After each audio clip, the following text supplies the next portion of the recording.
بسم الله الرحمن الرحيم. السلام عليكم ورحمة الله وبركاته. بسم الله الرحمن الرحيم. الحمد لله رب العالمين والعاقبة للمتقين والصلاة والسلام على خير خلقه ونور عرشه محمد وعلى آله وصحبه أجمعين. أما بعد، أعوذ بالله من الشيطان الرجيم. محمد رسول الله والذين معه أشداء على الكفار رحماء بينهم تراهم ركعا سجدا يبتغون فضلا من الله ورضوانا سيماهم في وجوههم من أثر السجود ذلك مثلهم في التوراة ومثلهم في الإنجيل كزرع أخرج شطأه فآزره فاستغلظ فاستوى على سوقه يعجب الزراع ليغيظ بهم الكفار وعد الله الذين آمنوا وعملوا الصالحات منهم مغفرة وأجرا عظيما. صدق الله العظيم. Başımızın tacı tağsirli, yüzler nurli, dilleri doğali hazidadili, yürekleri nuru iman bilen yalfırlap duran kıymetli, erzişli, cavan yigit dostlarım. Huday Tebarek ve Teala hemmenizin etiyen taatlarınız, ibadetleriniz, Allah'ın dergahına kaldırıyan kollarınız, dininiz, dünyanız için etiyen hayır dualarınız Allah barinizden kabul etsin. Huday Tebarek ve Teala can sağlığı, parahatçılığı, emniyeti başımızdan ayırmasın inşallah. Hazreti Ömer'in yaşayışının 7. bölümü. Geçen celesi Hazreti Ömer Mekke'deki sahabalar bilen yuvaş-yuvaştan Resulullah Aleyhisselam sahabalara Medine hicret etmeyene icazet verdi. Hazreti Ömer radıyallahu anh de 20 tane sahabalar bilen her gaysi Mekke'den bir taraftan çıkakadani yolla bile sataşıp 20 sallı volakadani Resulullah Aleyhissalatu vesselam'den evunca Medine-i Munevvera'ya Hazreti Ömer yetipdi. Ama Hazreti Ömer'den evunca da baran Hazreti Mus'ab ibn Umeyr diyen sahaba, Abdullah ibn Mektum diyen sahaba, gözü yok sahabamıştık. Abese ve tevelle diyen sura şon hakkında nazil veliye. Hazreti Bilal, Hazreti Sa'd ibn Abi Waqqas, Hazreti Ammar ibn Yasir bir sahabalı Medine'k Hazreti Ömer'den evunca varıptılar. Bunlardan sonra Hazreti Ömer 20 sallı sahabalı bilen Resulullah Aleyhissalatu vesselam'dan evunca Medine Hazreti Ömer 20 tane sahabalı bilen Hazreti Ömer Medine'ye yetipdi. Cavan dostlar, yaş Müslüman doğullar dille ansatda hicret edip Mekke'den Medine'ye karşıyın gitmeklikleri fakat dille ansat. Adam Havva Mekke'den cayını ütközüptir, Medine'ye gidiptirli da. Candan, mallan, cananlardan, kaşaneden, öyden, illen, yurtten, yaşan yerinden himme zadın ep berip sefer volakadani bir gurbet yere barmalı fakat Allah'ını razı edeyli yakadan. Fakat Resulünün arkasında boleyli yakadani. Bunlarda fakat dile ansat. Hakiki aşk sahabalarda varmıştık. Hakiki Hudaya aşk sahabalarda varmıştık. Yaş dostlar. Mallı sahabalarda varmıştık. Malsız sahabalarda varmıştık. Refahiyette yaşap yürün sahabalarda da varmıştık. Emme refahiyetten çıkıp Allah ve Resulünün buyruğuna girip cananlarından geçakadan Medine'ye karşıyın gittiyerle dile ansat, ağzı ansat. Hazreti Mus'ab ibn Umeyr radıyallahu anh sefir-i Resulullah Aleyhisselam'ın ilçisi sefir değil ya. Resulullah Aleyhisselam'dan evunca Medine var ya. Hazreti Mus'ab ibn Umeyr nezire bir zindagisi varmıştır. Refahiyette min enesi ul olduptur. Enesi mallı zenanalardanmıştır Hazreti Mus'ab'ın. Halkın giymeyen libaslarından, halkın giymeyen eşiklerinden, halkın giyip bilmeyen doğanlarından Hazreti Mus'ab'ı enesi giydiriyenmiştir. Mekke'nin inki yaş, gelişikli, refahiyette yaşap gören cavan yigitlerindenmiştir. Hazreti Mus'ab vuryan etirlerini Mekkan javalları, Mekkan adamları vurup bilmeyenmiştik. Bir hiyabandan geçenine Hazreti Mus'ab ibn Umeyr belli şehit Mus'ab ştadan geçiptir diyeyenmiştik. Cisim taydan, avudullık taydan, gelişik taydan beter bir refahiyette minnip durun yigit oğlanmıştık Hazreti Mus'ab. 18 yaşında Resulullah Aleyhisselam'a iman getiriye. İmanı deslab iman getirip bukturup yörellerden Hazreti Mus'ab ibn Umeyr. Bir gün Osman ibn Talhi diyen adam mın namaz okuyup duranını görenne mını eşerisine aydiptir, mını öl taifasına aydiptir. Sizin mınıyınız da ol Muhammed'in iyirine düşüp yoha deyip haber veriye. Şondan meylek Hazreti Mus'ab'ı eziyetle başlaya. Hazreti Mus'ab de beyleki sahabalardan sayılanan insan ne? Hazreti Mus'ab'ı közleri yakakadani eyni bir şara çekiliyen yaledakadan Hazreti Mus'ab'ın arkasını köze karşıyın merip duruyenmiştikle Hazreti Mus'ab'ın arkasında bıgadri kızgıllı diye yağ et bişenneden nezre suudam ya arkamın yağlar damyenini biliyettim diyedi.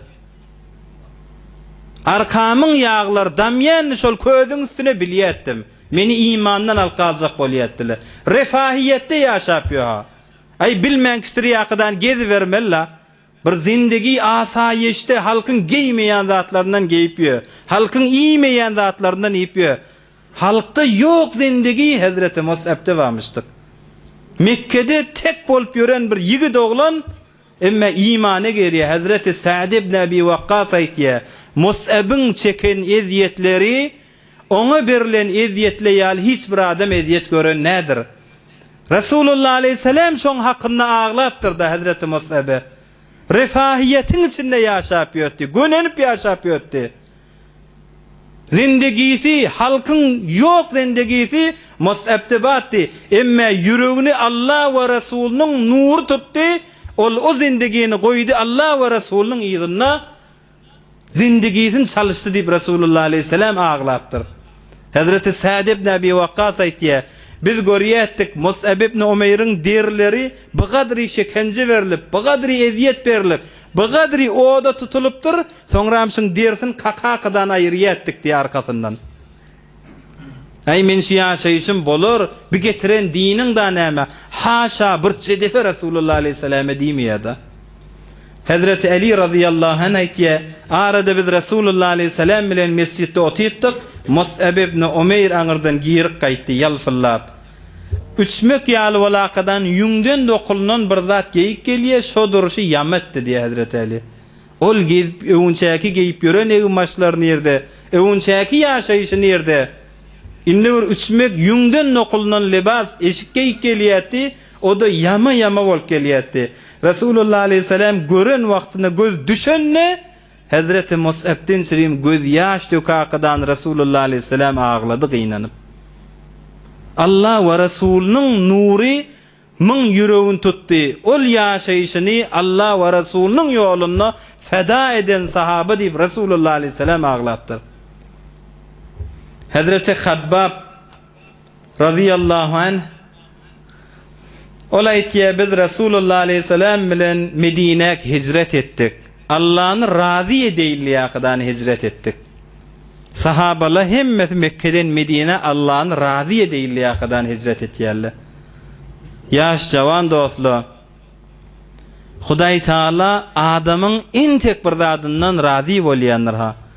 Geçen jeleselerde de aýtdyk. Allah öz razyçylygyny nämeň içinde bukturup goýarlar mälimde Hudaý Taala ýagşy amelleriň içinde öz rezaýatyny bukturup goýupdyr.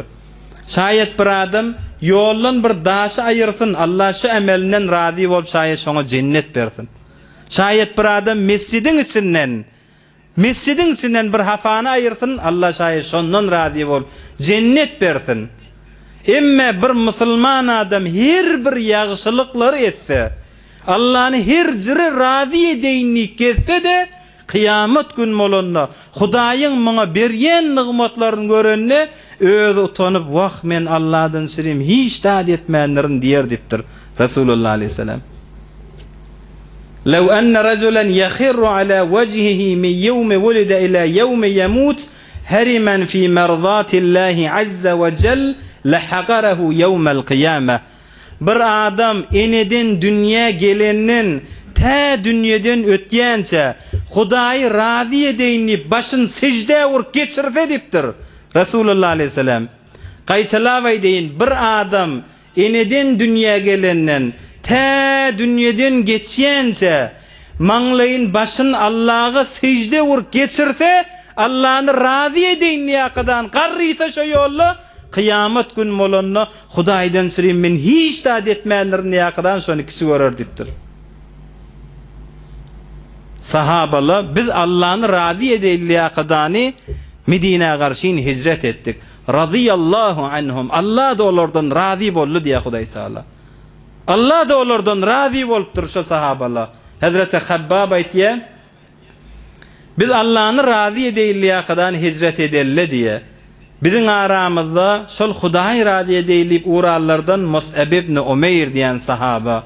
Yankı Mekke'ň minnip yören yigidi. Uhud gününde, Uhud jenginde şehit edildi.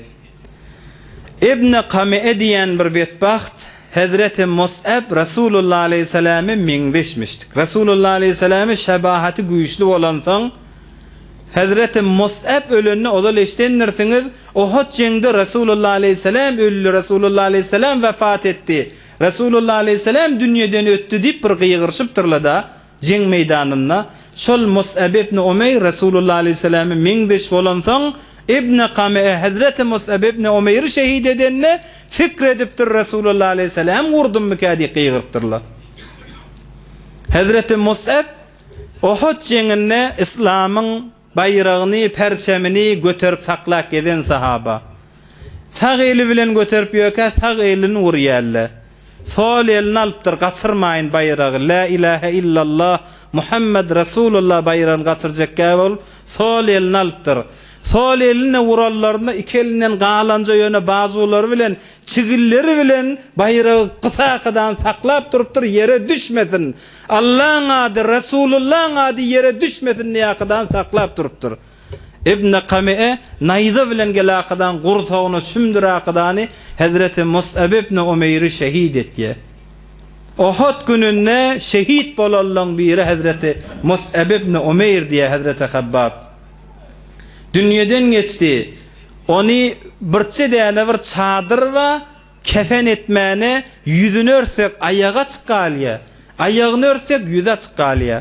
Resulullah aleyhisselam yüzünü örtün, ayagyny da üzerlik diyen otpa, ezhir diýilýär. Şol otdan ayagyny oklakadany şeýtirakadan jaýladyk diye. Mekkeň minnip ýören ýaş ýigit oglany, emma Allah we Rasulundan sirim behterin libaslar eşikleri giyyen, emma ahirete eşik tapılmani, ayağı yalaňaç gidip ayagyny ot örtüne akadany, ahirete kefensiz giden ýaş ýigit oglan. Refahiyette gezip bilýärler, emma Allah we Rasulunyň ışgyndan sirim hemme zatlaryny feda etýärler. Kimdir ışgyn ýükün çeken merdana, felek gördü gorkup düştü gerdana, zemin jönbeşeýläp galdy lerzana, çoklar tap getirmez çekmez biderdi diye Maktumun Nişan. Kän adamly çekip bilmeýärmini. Mus'ab ibn Umeyr ýaly ýigitli candan maldan ol ýaşaýyşdan näzire eşikleri geyip ýören sahaba ahirete kefensiz giden insanlar bular. Ya yine şolardan Hazreti Hadice radıyallahu anha. Enemiz Hazreti Hadice. Hazreti Hadice radıyallahu anha. Ticarette Hazreti Hadice'nin bir katı payı varmıştık. Enemiz Hazreti Hadice büyük tacirlerin biri. Hazreti Hadice'nin kervelleri Mekke'den bir kervan ticarete çıksa, enemiz Hazreti Hadice'nin de ticarette şol diýölen arasynda ýükü barmışdyk. Mekke bir gafele ticaretten şirim girse, enemiz Hazreti Hadice'nin de şonda gafelede ticaret mallary barmışdyk. Ulu tacirlerin biri zenana bolmakly bilen enemiz Hazreti Hadice. Servet eýesi, maqam eýesi bolan enemiz. Beytullah'ın daşına tevaf edenle enemiz Hazreti Hadice'nin ýanyna zinanyly döwrüne alakadan tawaf edilýänmişdik. Şeýle bir beýik makamly, şeýle bir beýik jaho maqam servet eýesi bolan enemiz Hazreti Hadice. Emma risalet Resulullah aleyhisselam'a berilenne, peygamberlik berilenne Hazreti Hadice'nin döwri tamam tersine aylanıp başlaya. Ol refahiyette, ol malla hemmesi Allah ve Resulünün yoluna gidip başlaya. Resulullah aleyhisselam bilen din eziyetler çekip başlaya enemiz Hazreti Hadice. Resulullah aleyhisselam'a näme gynçylyklar bolsa arka bolýanmışdyk. Resulullah aleyhisselam kafirlerden, müşriklerden näme eziyetleri eşitdi? Hazreti Hadice enemizin ýanyna gelakadan enemiz Hazreti Hadice Resulullah aleyhisselam'ın yükünü ýeňletýänmişdik. Resulullah aleyhissalatu vesselam'a tasdik edip senki dogurdur. Sen yolun bilen bol. Ma yuhzikallahu abada. Allah hiç wagtda seni har etmer. Allah hiç wagtda seni zelil etmer. Allah hiç wagtda seni biýawara etmer. Ya Resulullah senki dogurdur diýip Resulullah aleyhissalama arka bolýan enemiz Hazreti Hadice. Ozul zindigi refahiyette emma İslam gelenden soňra döwri beýlek tersine dönüp başlaya. Resulullah aleyhissalam'a näme eziyetler berilýän bolsa enemiz Hazreti Hadice de bilelikde arka bile bolup Resulullah aleyhissalam bilen çekýär. İki däne gyýyzlary, gül ýaly gyýyzlary Hazreti Ruqayya bilen Hazreti Ummu Kulsum Ebu Leheb'in gelini bolýar. Ebu Leheb Utbe bilen Utaybe diýen ogluny iki däne gyýyzyny Resulullah aleyhissalam'ın gyýyzlaryny alýar. Fakat Resulullah aleyhissalam'a eziyet bolsun niýakydan iki däne güllerini talak berdiripdir. İki däne gyýyzlaryny kawdyrypdyr. Hazreti Hadice enemiz şu ýükü Resulullah aleyhissalam bilen iki gyýyzynyň kawulyp gelenini enemiz Hazreti Hadice de çekýär. Emme bir defa Resulullah aleyhissalam'a sen edip ýölen ýoluň daşy diýmeýär, gaýtam arka bolýar. Sen ýoluň hakdyr. Sen dinin hakdyr. Allah seni hiç wagtda har etmer diýip arka bolup durýar. Ya Hazreti Osman bilen Ruqayya gyýyz jüflenenne Habeşak, Firak, jodaýyn çekýär. Hicret edip gitýär. Gözüniň anna gyýzy Mekke'de ýaşamana ijazet berilmendir ony görýär. Gyýzynyň gözüniň anna bir garibe ýurda barýany görýär enemiz Hazreti Hadice. Bu gynçylyklarda çekýär enemiz. Ya Qurayşyň Resulullah aleyhissalam'a berýän eziyetlerini enemiz görýär çekýär. Resulullah aleyhissalam'ın mübarek başına kumlar guýýarlaryny görýär. Näme eziyetler bolsa enemiz Hazreti Hadice çekýär. Ya 3 ýyllap Şe'be Abi Talib'de 3 ýyllap musulmanlary Ebu Talib'in bir şe'bine bir köwekde 3 ýyllap musulmanlar saklaýarlar. Ne iýiçki eltýärler, ne berden iýiçki eltýän adamlar goýýarlar şolara bersin diýip. 3 ýyllap bagyň ýapraklary bilen, otun kökleri bilen musulmanlar gelýär. Enemiz Hazreti Hadice de şolaň arasynda. Ozulky ýaşaýyşy näzire emme 3 ýyllap Resulullah aleyhissalam bilen musulmanlary bagyň ýapraklaryny ýerler. Mekke'de ýaşap ýören adamlar zinanylaň, çağıjyklaň, açlykdan çyýgyr şeýerlerini eşitýänmişdik, emme şolary iman zat etmeýärlemişdik. Şolaň arasynda enemiz Hazreti Hadice de bar. Hazreti Sa'd ibn Abi Waqqas diýen sahaba aýtýar. Şu 3 ýyl çeken açlygymyzyň içinde bir gece bar ýetdim. Ay inni mene öllüm açlykdan nip bar ýetdim. Näçe wagt geçipdir bir düýen hamy, bir düýe, bir şotor bir düýen hamy ýatypdy. Üstünde näçe wagt geçipdir, gumla üstüne oturypdyr. Şol hamy tafamda şonu ekidip suw çekakydan soňra oda çirk edip, daş bilen dewip, suw bilen garyp, 3 güllep şo tadakylar şo bilen doýurdum diýe. Enemiz Hazreti Hadice de şol bilen şo gynçylyklary çekip ýören. Resulullah aleyhissalam bir gün enemiz Hazreti Hadice'ni görýär. Ol Mekkeň zinanylarynyň giymeýän egimmaşlaryny giyýän enemiz Hazreti Hadice. Ol Mekkeň zinanylarynyň tapmaýan zatlaryny giyýän enemiz Hazreti Hadice. Ol tijaretde her gafile karwanyna yükleri gidip gelýän enemiz Hazreti Hadice. Şeýdiyetler Resulullah aleyhissalam bilen bile deň çekip ýörelligini Resulullah aleyhisselam enemiz Hazreti Hadice'ni gözlep mübarek egin başına enemiz Hazreti Hadice'nin egin başına yama bağlığını Resulullah aleyhisselam görüp ozolki Hadice nezire yaşayattı, refahiyette yaşayattı, Mekke'nin zenanalarının giyip bilmeyen eşiklerinden, libaslarından giyyen Hadice, inni egin başları Hazreti Hadice'nin yama olup durallığını Resulullah aleyhisselam görüyor. Ol halan zadın iyen Hadice inni ağaçlıktan Müslümanlar bilen gezip yörelliğini görüyor. Resulullah aleyhisselam gıynan ya. Enemiz Hazreti Hadice Resulullah aleyhisselamın gıynan yani bilaqıdan bir kefayet ya. Ey Müslüman ayalla gollu bizim ulgumuz şu enelemizdir ha. Bizim ulgumuz şu enelemizdir ha. Bizim ulgumuz şu enelemizdir ha. Ey men ata söyünden her zat getirdim. Sana gelenim mer zindegimdadır iyide bitti. Yaşayışımdadır iyide dönni. Resulullah aleyhisselam'ı bir kefayet madursun. Nauzu billah. Kaytam Resulullah aleyhisselam'ı sen seleyi rahim et diyenlersin. Sen yolun doğurdur diye. Görüptür Resulullah aleyhisselam gıynanıp durallığını.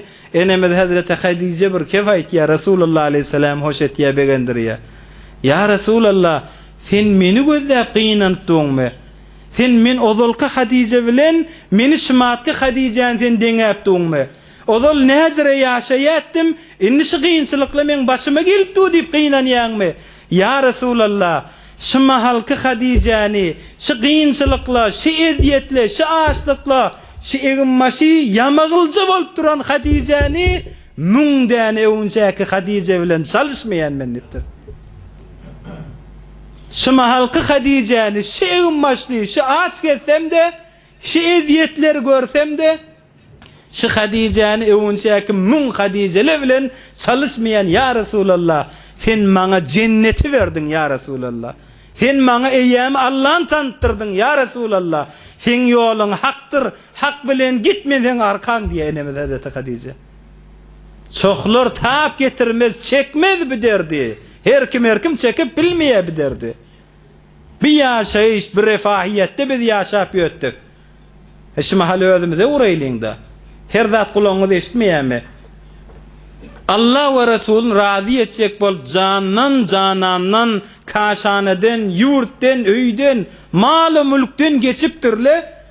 İmme bir diller var manır. 3 yıllap ağaç geziptirle. 3 yıllap.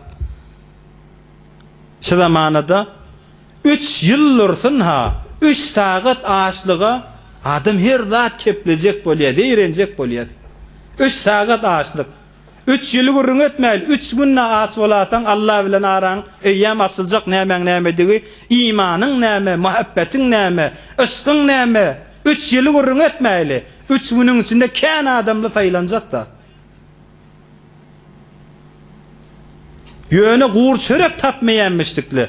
Biz bir meslik libassan tut, iyiviçkilerden tut, azıcık bir bahasılık bolonunu zeyrenecek bol tutsa, ay şu gurrunlu ahun mollan yanına bar yanır, ya şu gurrunlar ağzıyanır, meger millete çay çörek bolyam şu gurrunlu, neme gerek var şu gurrunlu? Şıla adamlı ohum nezire ışkı Allah'ın ışkını çekmeli.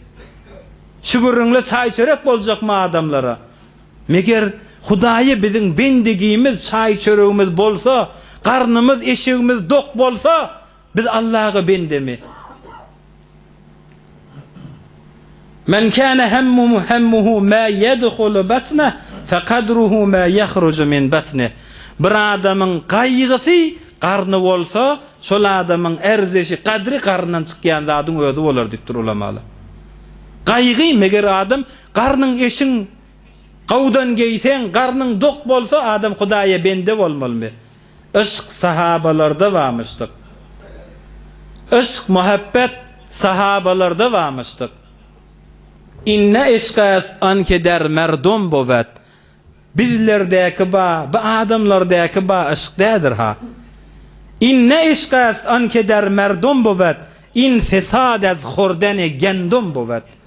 Hay karnın dok bolonno sen hay refahiyette bolonda Allah canın buyruğu bilen bolmalılar. Huday näme diye, Resulullah näme diye. Karnın dok bolsa sen Allah'a aşık, mına ışık diýme, bu bir fesat diptir. Bu ışık da diptir. Işık sen garnyň dok bolsa da Hudaýa ışkyň şo bolar, garnyň aç bolsa da sen Hudaýa şo bolsa muňa ışyk diýerler. Ol sahabalardaky badat. İnne işqas an keder merdum bovet, in fesad az khordane gendum bovet. Bu adamlardaky bab ışykda buğday yiyip, çörek yiyip, sen garnyň dok bolansaň bizal ışkyň döräpdi. Garnyň aç bolsa, bir dörejekkä bolsa, bir fesat diýipdir. Bu ışykda bir gorkudiýan zat ýaş dostlar. Bilýäňizmi gorkudiýan zat näme? Gorkudiýan zat bir adamla şerqde garpda meşhurdur. Dünýäň her çetinne meşhurdur. Emme yüreginde Hudaýa bir zerre miqdar muhabbet ýok, iman ýok. Şol adam şerqden garba meşhur bolmaklygy bilen gorkudiýan ýerişdaýy. Allahyň ýanyna bir çiwanyň ganaty çelli de erziş kadry ýok da şol adamyň. Şergo gar taniýe şony, emma Allahyň ýanyna bir çiwanyň ganaty çelli de şoň erziş ýok da.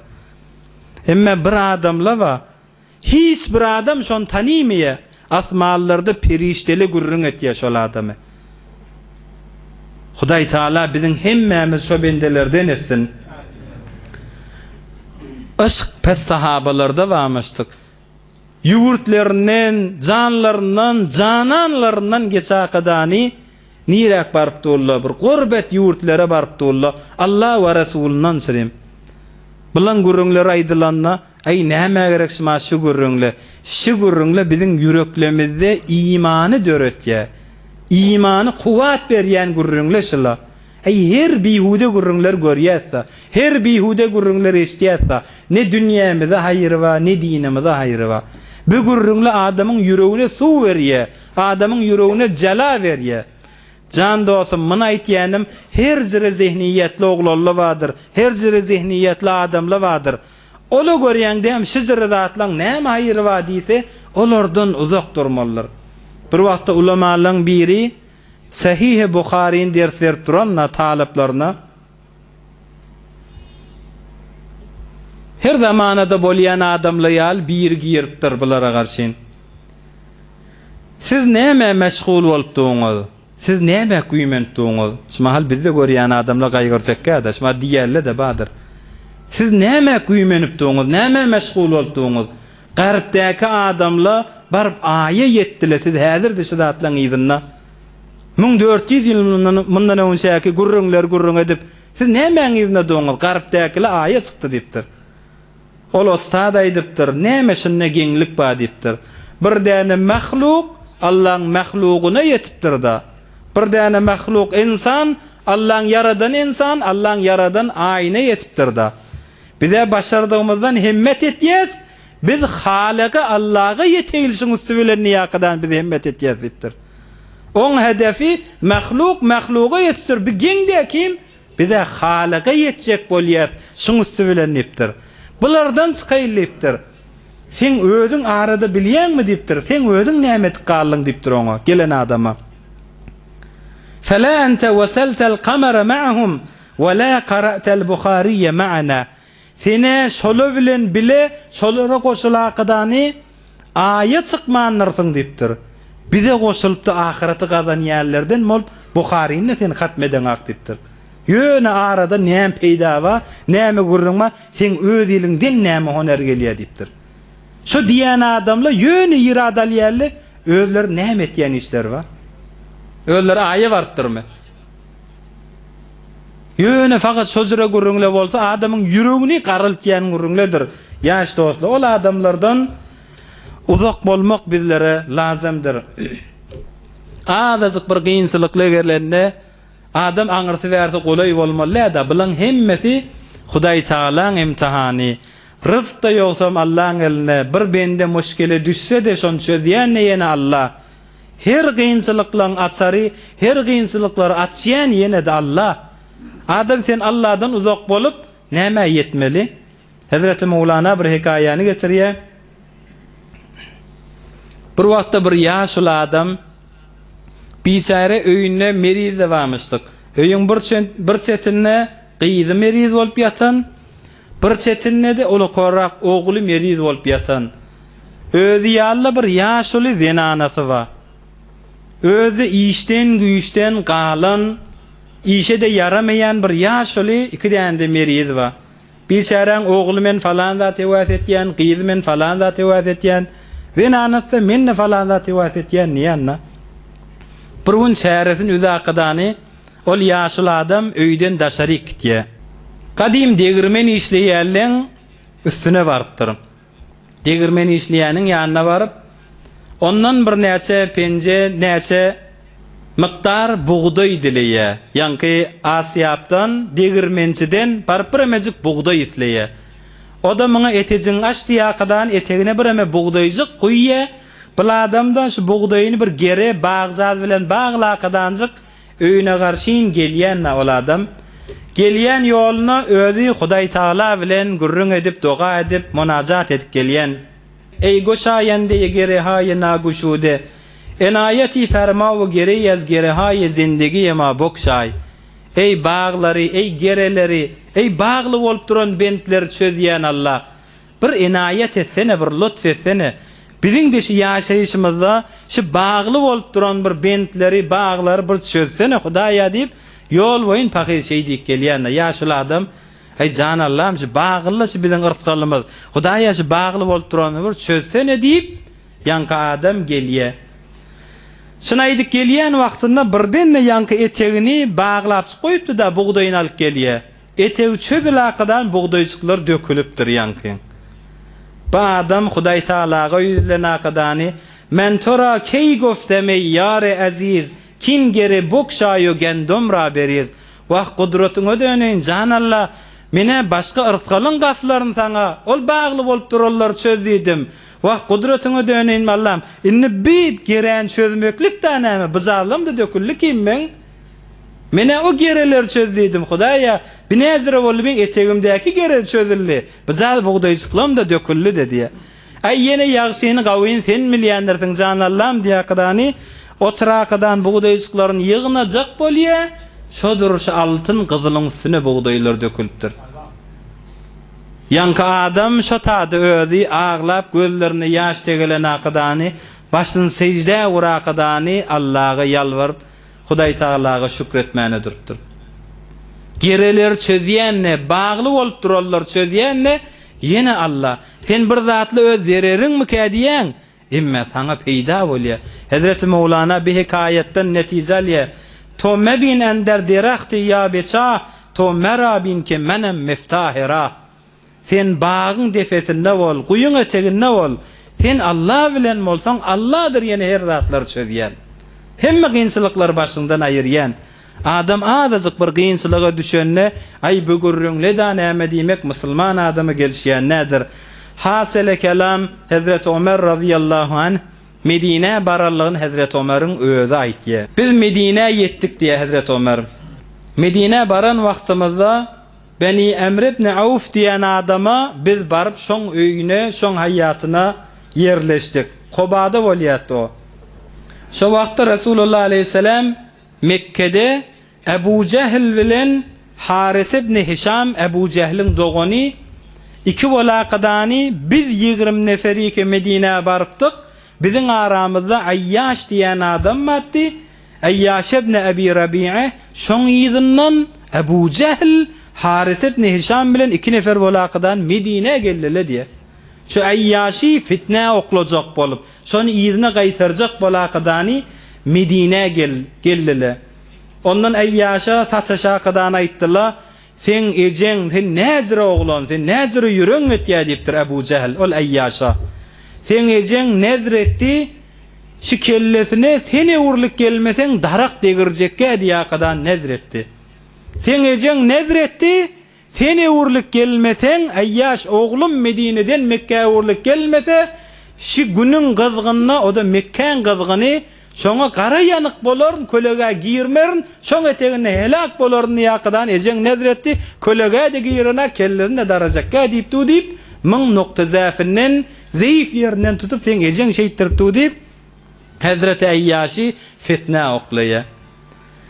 Ýaş dostlar, ejat ağa şefagat wajib, ejat ağa muhabbet etmek wajib. Emma Allah aýtýar: وَاِنْ جَاهَدَاكَ عَلَى أَنْ تُشْرِكَ بِمَا لَيْسَ لَكَ بِهِ عِلْمٌ فَلَا تُطِعْهُمَا. Seni mecbur etseler, meni Allah'a şirk getirmeklige, meni Allah'a şerik getirmeklige seni mecbur etseler, onu onlardan itaat etme diye. Ecatan olsa da Allah'a şerik getirmeklige, Hudaya kafir olmaklık ara gelse onlardan itaat etme diye Allah. Ama yine enatan olsa da kafir olsa da ve sahibuhuma fid dunya ma'rufa diye Huday Teala. Dünyada yine ola bilen gavluk bilen yaşa.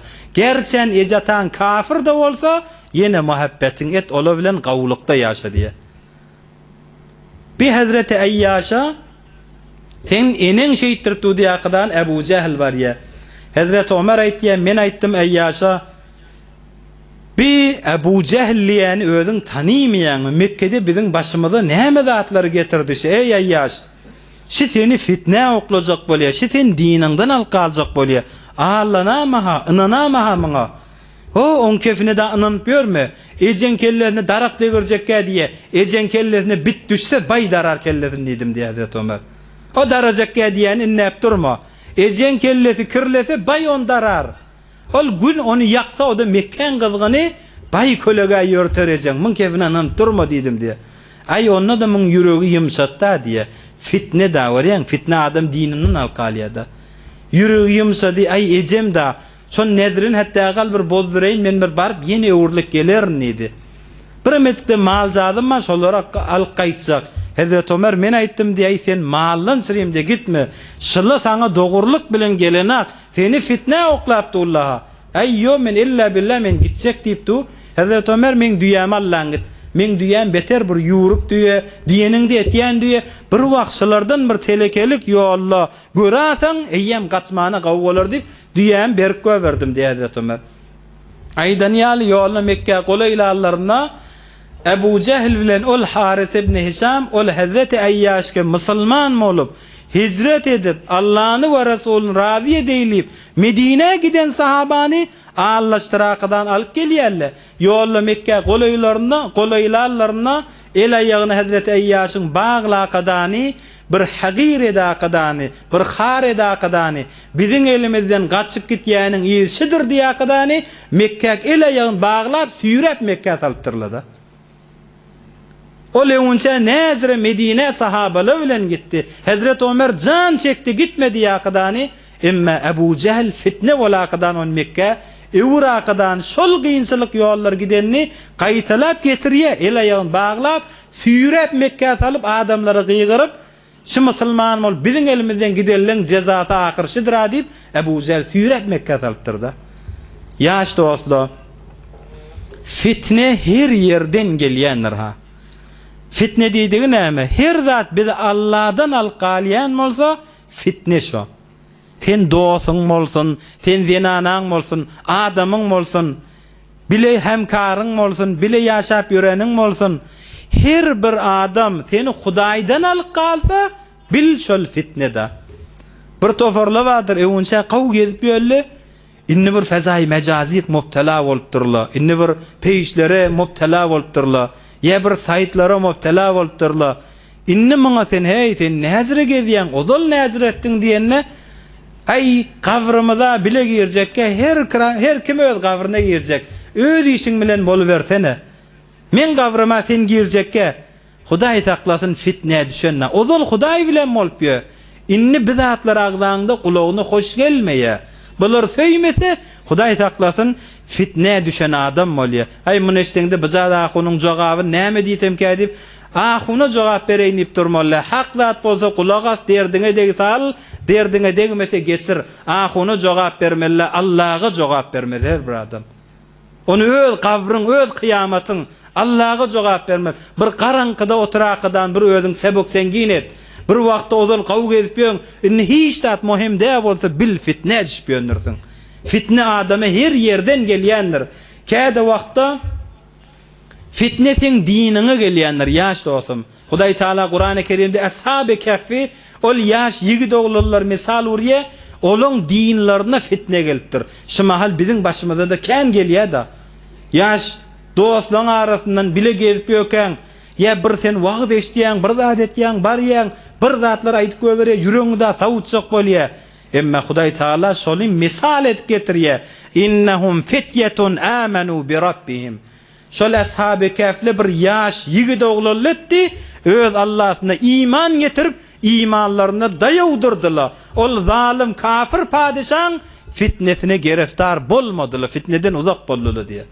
Fenneşi zamanada ashab-ı kehfin ýigit ýaş oglallary ýal bol. Görýäňdem diniňe, aqidaňe, etiqadyňa, Qur'anyňa, sen ýoluňa, sen namazyňa diýe bil şu diniňden sen fitne oglajak bolupdy. Ýa-käde fitne mal ulaqadanyna gelýändir adama. Adamy sana fitne ulaqadany adam Allahdan alqalmasyn. Mowzun birem uzagraga geçdim, wagt boluşyp barýa, gysgarak geçeýin. Käde fitne adama ilm bilenne gelýär. Käde fitne adama mulk we şöhret bilenne adama fitne gelýär. Emma ýaş dostum käde fitne adama zinanalyň üstü bilen gelýändir. Resulullah aleyhissalatu vesselam aýtýar İmam Buhariň riwayetinde "Ma taraktu ba'di fitneten azarra ala'r-rijali minen nisa." Aýşi zinanalardan aňyrda erki adamlardan sirin fitne goýulan nädir dipdi Resulullah aleyhissalam. Ey ýaş dostum, seni Hudaýyňdan, diniňden, zindegiňden, arasy zinanaňdan, çağajyklaňdan hemmesinden seni hassa Hudaýyňdan sen alqalýan biderek haram zatlara da adam mubtala bolamasyn. Fitnäni Hudaý Taala Hazreti Yusuf misal wurmaýam Qur'an-ı Kerimde. Hazreti Yusuf'un maşynda bir däne Zuleyha wa. Ýaş dostum, bilýän gyn zamana bolupdyr. Emma iffetin saklasaň, sen de derejeň Hazreti Yusuf ýaly arassa şu zamanada ýaş ýigitlerden boljak bolaýlyk. Hazreti Yusuf'un maşynda bir däne Zuleyha bolsa, bu mahal Zuleyhaly wa emma bir ýaş oglalla wa şolara mubtala bolmany arassalykda ýaşapýar. Sen şolaň biri boljak bol. Fitne her yerden gelýändir. Zuleyhaly badyr. Emma sen Hazreti Yusuf güne ýaşajak bol. Fitnäge çağırýarlar da bu mahal köfelipdir ýaş dostlar. Resulullah aleyhissalam aýtdy: "Kawmun min jildatina yatakallamuna bi alsinatina." Bir tofar kawmlar biziň derimizden, biziň pustamymyzdan, biziň dilimiz bilen kepleýärler dipdir. Emma dillerinden garankylyk zır fitne seçýärler da. Ebu Cehl ýal Barakadan Hazreti Ayyaşi fitne düşürüp dininden, hicretinden alykaýdypdyr. Fenneş arasa ýoluňdan alqaljak bolýan adamlar kändir, müň ýolu näme? Ay men ola bilen otursam da olaň jogabyny berýäna, ýok de. Ýoly şol adamlardan uzak bolmaklyk.